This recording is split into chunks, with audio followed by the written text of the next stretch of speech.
nagkakilala kami ni Leslie nung 2007 kasi nagsiserve ako nung sa simbahan as sakristan.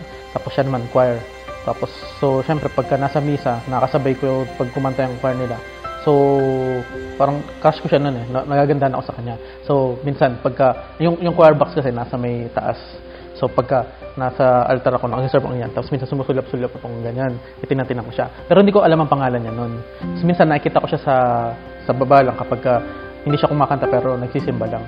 Tapos, nung 2007, yung pari dun sa amin, dati si Father Dondi, nagsimula siya ng initiative na ipunin lahat ng youth organizations.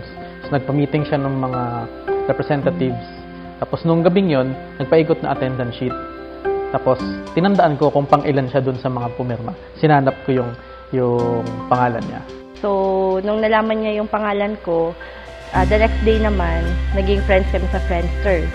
And then, yun na, hanggang sa nakakapag-text kami dahil sa mga youth activities, and then eventually, naging close kami. Meron na siyang mga, kumain ka na ba?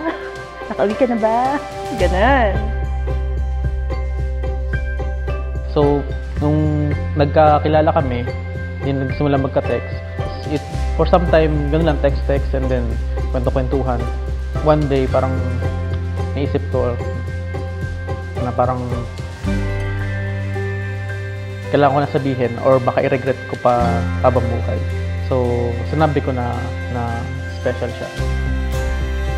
Hindi siya marunong manligaw nung una.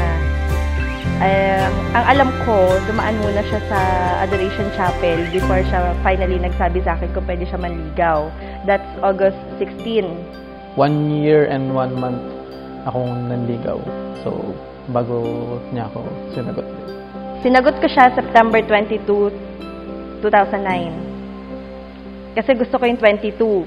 Kasi nga, dahil sa simbahan kami nagkakilala, yun yung numbers na 22, yung dalawang nakaluhod na number.